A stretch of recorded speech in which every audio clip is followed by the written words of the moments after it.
Hi everybody, welcome back to another episode of Thriving with Rachael and Dr. Lou. Last couple weeks, I guess, we've been talking a little bit about self-care and trying to focus on ways to do that.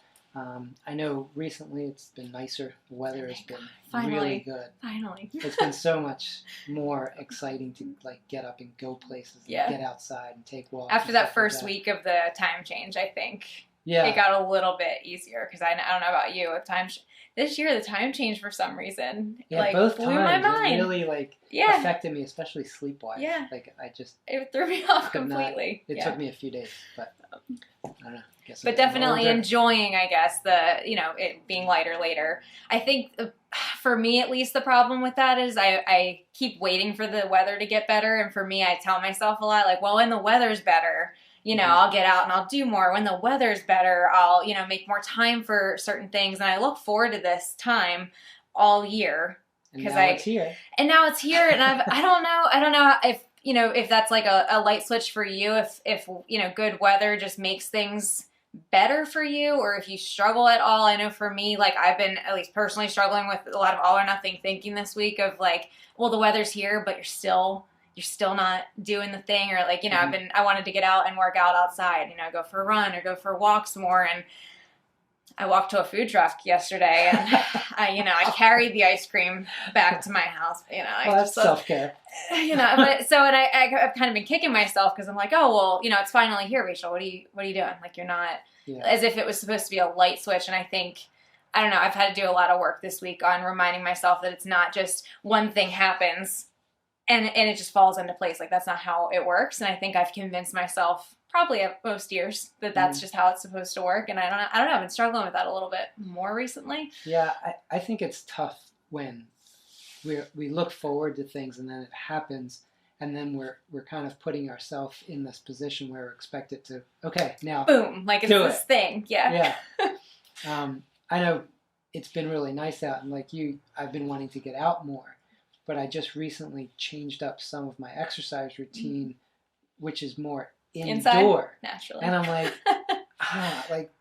now I don't even want to work out and I'm not going outside to do anything. Right. And it's so at the end of the day, I'm like, oh, well, you wasted another day. Oh, there's another day of summer, and you only have 6 months because you live in the north. So, you're wasting your day, and it's just this chatter in my brain sometimes where I'm just like, can you just shut up for a second? Wouldn't that be nice if there was a switch? Yeah. We could just turn off. Yeah, it would be nice because it just feels like it's bombarding my head, and I'm like, I know logically it's not helpful, but it does, you can't turn it off. So then it's kind of what do you do with it? I understand the way that I'm thinking about it. It's not helpful because I use it as ammo to beat myself up for not doing the thing that I said I was going to do that's supposed to be so easy to just do. It's also frustrating that I know it's going to happen. I know I'm going to have that dialogue. Yeah, predictable. It is predictable. And then when it happens, I get frustrated that it's there. As if it wasn't supposed to. I knew it would, but I guess maybe part of me I thought or was hopeful that it wouldn't. By now, it you would probably know. Yeah, you would know different. How do you usually navigate? All or nothing thinking is what I've been struggling this week, but I don't know if that's something you struggle with or if there's other ways. It is at times. What I've learned over the years, and specifically the last couple weeks, what I've been trying to practice more is the acceptance of the initial thought. Mm-hmm. Recognizing that initial thought process is not what counts. That the second, the third thought, the next thing that I'm actually doing is what really counts. Mm-hmm. I think when I get focused on that initial thought process of you didn't do that, or you should have done this, or that beating myself up piece happens, and I kind of notice it and I allow it to pass, and then move to, and what do you want to do? And then I get engaged and do something. Is it that smooth? No. Usually. Because I'm picturing that too, and I'm like, yeah, I think I go through something similar too like that, but it's 15 minutes first of beating myself up, that first part.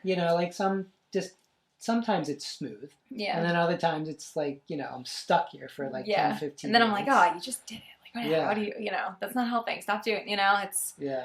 But I guess you took a different approach though. I think sometimes when I get most stuck, I'm focusing on telling myself to stop thinking that way. Like I'm almost so annoyed that it was there in the first place that I can't get past it. Where I'm kind of like, oh, that all or nothing again, right? Yeah. Like, oh, well, it wasn't smooth like it was supposed to be or how I had imagined it. And so I'm so caught on the fact that it wasn't the way I planned Mm-hmm. that I can't move from there sometimes, I think is maybe what happens. Because what you just said is what you do with the automatic is you recognize and you're aware that it's there. You acknowledge it. You don't feed it or question it or keep talking to it, if you will. You just kind of notice it's there, and then you kind of ask yourself, okay, well, what do I want now? Mm-hmm. So despite, or even if that exists, now what do I want? So like when I'm noticing, oh, well, Rachel, you didn't go outside like you planned to do this weekend. Like that was, and the only thing you did was get ice cream, Mm-hmm. as if that's not okay.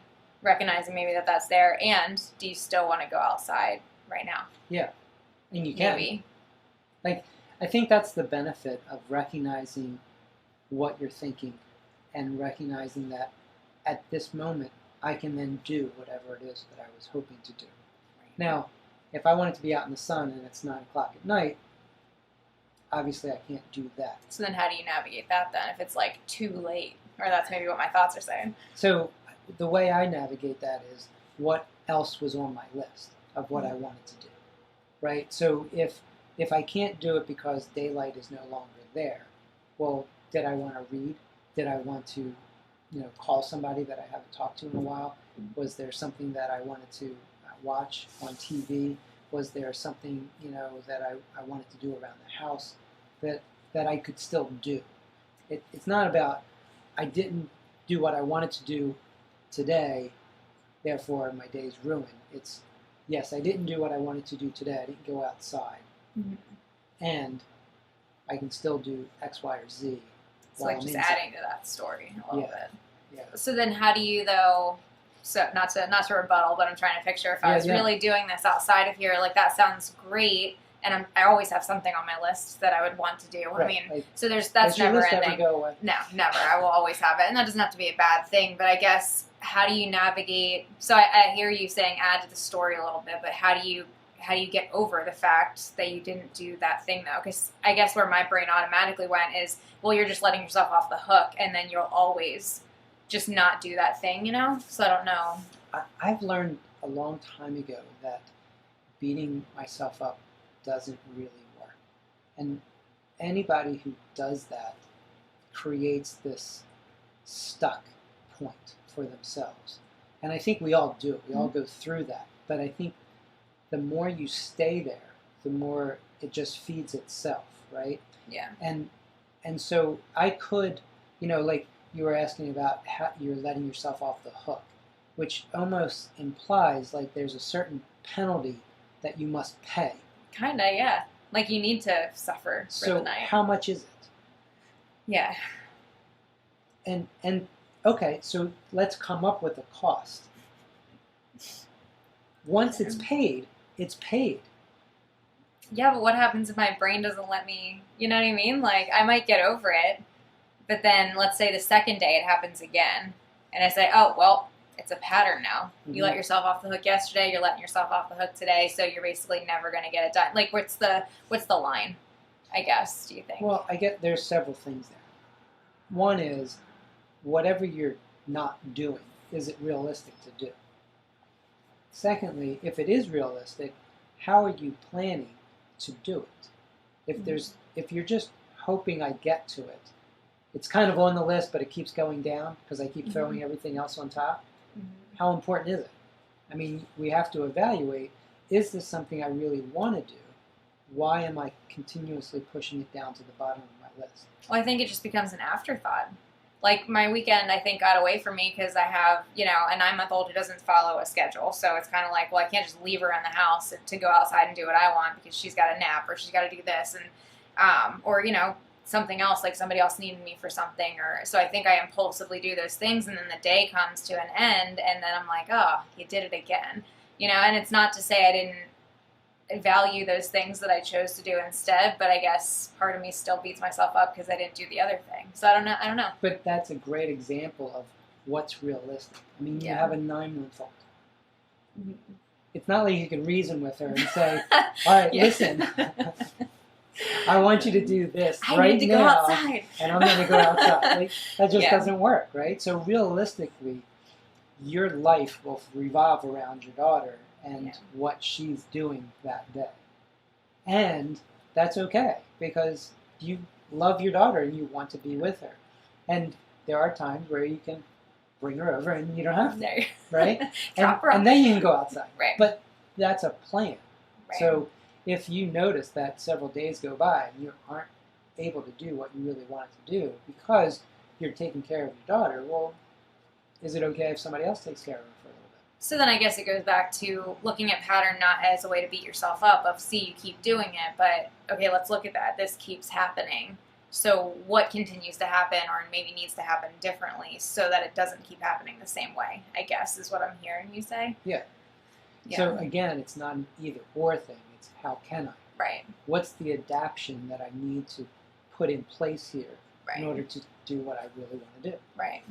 Yeah, because I've been trying, I mean, that's something I've been trying to navigate with my schedule for a while. I feel like my schedule just keeps changing, like many of us, I'm sure. So I'm trying to kind of fit that. Ever since we've been talking about self-care, I've been trying to think about that more of, you know, how do I fit in that self-care? And, you know, working out and exercising is something that I value, I always have. And, you know, over the last year, things have been very different, not only with adding a child to my addition, but also different roles in my company and things like that that have taken away from the time I would normally designate to that. And so I've been working really hard the last few weeks on trying to figure out where does that fit. And each week I like start off, you know, and I have this, at 4:30, like it's going to happen because this is, you know, that's the best time. Or at 7:30, I'm going to do it. Or, you know, I have to do it before. And each week I do it for a couple and I tell somebody about it because I'm like, okay, I'm going to make this my reality. And then each week I feel like I go through this, oh, well, it happens for a few days and then you stop. Like, that's just what you do. Like, I use that, again, as ammo of, oh, well, you're not consistent. Or, oh, see, you can't be consistent with things, as opposed to going with the flow, like you said, and evaluating, okay, if that's something I value in this moment,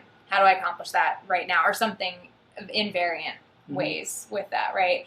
But I think it's the ammo that gets in the way. Like, and it's automatic. My brain just goes there. It's like, oh, see, you did it again. Oh, you can plan all you want, but it's not going to work. What if you said, oops, there's that negative self-talk right. again? And separate myself from it. Yeah.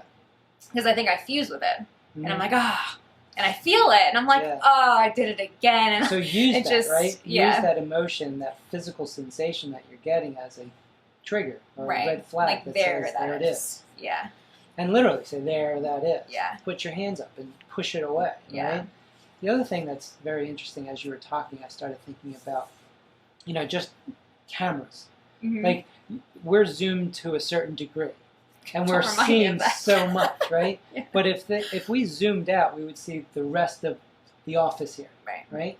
The same thing is true with our week. If we zoom in on the 3 things that we didn't do that week, we're looking through a very narrow lens. Well, what if we zoomed out a little bit and saw the things that we actually did do? Right. Different perspective. Changes how we feel. Changes how we think.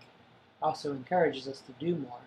And then we continue to do that process. It feeds itself. So as opposed to saying, oh, there I go again, being able to say, oh, there's that theme. That theme of identifying things that I didn't do, as opposed to maybe identifying the things that I did do. Because a lot of times it's not like I'm just sitting around. I mean, there are definitely days where I'm just sitting around literally doing nothing. But there's, you know, a lot of the days where I am doing things, and I think I do forget that I'm doing things with my day. Maybe not the things that I originally planned, but that doesn't mean that it's not worth something or it doesn't count. Yeah. I guess. Well, that's a great point. I think the idea of whether it counts is really difficult because that's a judgment that we make. And sometimes it's fairly harsh. Yeah, like it's not enough. Like what I do is never enough. If I don't make it exactly this way, well then, and to your point, it doesn't count. You should have already been doing that. Yeah. Is the dialogue I have. There was a quote that you gave me probably 15 years ago. That is actually still something that I recall. That you said, I don't know if this is yours. We're going to give it to you. All right, so I'll take credit. If somebody else knows that it came from somewhere else, let us know. We'll have to reference it. But the idea is be proud but never satisfied. So meaning accept what you've done. Feel good about it. and do more tomorrow. Use it as motivation. Yeah. Instead of saying it wasn't good enough, this was good enough. It felt great. And I'm going to do it again tomorrow. Right. Because it felt great. That's a different perspective. It's a different angle of looking at things. It's looking at it from a more positive perspective as opposed to the negative, beat yourself up as a way to motivate you. Yeah. Because that's kind of where I left off this morning even, because my third week of trying something new. So I worked out before work today, which is what I always used to do. But the first thought I had after I was done was, oh, I hope I can do it tomorrow. I was like, because, this is your third week of trying something new and it hasn't worked so far. Like, that was, It's interesting that you say that, because that was the automatic that it went into, is like beating myself up already, like ahead of time, just to get ahead of the game, like just to make sure. I did a similar thing the last couple of weeks. So I've been reading more books about leadership and running companies and stuff like that. And one of the things that I see as a theme in many great leaders is they get up really early and they have just quiet time. Now, one of the things that I've done is similar to, I think it was Steve Jobs used to do this, or Bill Gates. One of them. They have a time where it's a think week, and I use my vacation, often family vacation, to think about what we've done as a company in the last year, where are we going, and kind of wrap my head around what's my vision and how do I see it and how do I support it. I've been looking at trying to get up early and have that quiet time and really reflect and contemplate. So last week I did it once. And then, we stayed up late that night and I was tired, so I slept in. And then, things happened the next night. And then I was like, well, I don't really have any meetings until 10, so I could sleep a little later. I could still get a walk in and still exercise. And I shifted everything. So I was reflecting over the last week and feeling like, well, I didn't do what I wanted to do. Like, I wanted to do this, like get up early at least 3 or 4 days that week and kind of do this thing. And I remember something that Darren, my partner, told me often in terms of, he was talking about eating healthy and drinking and his diet and all this. That's a whole other episode. But what he told me is that just pick one of these 5 tenets. Get that in place. Just do that for a few weeks. Make that a habit before you move on to the next thing. Yeah. And that's very smart. Like, that is something that I think we need to learn to do, that when we make changes, we shouldn't be making like sweeping changes. Make one change, see if there's an effect. What's the effect? And not as good or bad or right or wrong, but just evaluate what happened. Do I like it? And if you do, then that's maybe ammo to repeat it instead of, kicking yourself in a judgment zone, I think. And I think that's, not something that will likely change per se. Which part? That I probably will still initially have that thought of beating myself up. Oh, of course. Automatic. Automatic. And I think, we started out with talking about that. And I think it's important for people to hear that is automatic. That's going to happen. Right? If that's the goal, that's not going to happen. We're not going to change that. It's just programmed. Oh, maybe over time it'll be less. Or less intense. It'll be less frequent, less intense. Or you'll have your responses a little bit more ready at hand. It won't have to be later. Like you said earlier, if I notice that there's something that's unhelpful, what am I doing with it? As opposed to like, oh, there I go. Being able to say, oh, there that is. What do I want? Having those things on standby, I think, is important, because to your point, if we're going into it each time expecting that things are just going to be smooth and perfect, well, then the second they're not, you're going to be disappointed. You're already setting yourself up. So instead, going into it, maybe not necessarily in a negative way of, oh, this isn't going to work out, but how about when life happens? I want to do something different. Where am I putting my energy? I think that's coming up with bringing up a topic of expectations. And we've talked about that before, but I think maybe next time we can kind of expand on that, because kind of what you just said is initially what I heard, and I don't think this is accurate, but initially what I heard is don't have expectations for yourself. Right. I don't know that that's accurate. Hey, if you're the great Buddha, maybe. But Yeah. in this life we live, I don't know. I think that's hard. Mm-hmm. Some people do.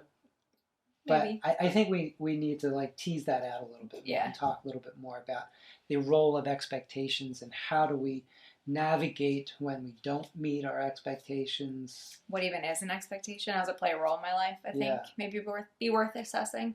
Because a lot of what we've been talking about today has, I think, related very much to expectation and an expectation that I have for myself. And I'm very rigid in them sometimes. And I think that's what often leads to my disappointment and then discouragement and then this cycle of not doing, So if we can tease out, how to adjust expectation or make that different, I wonder if the experience itself might be different as a result of that. So, yeah, it might be worth looking into next week. Sounds like a plan. Cool. Thanks, everybody. See you next week.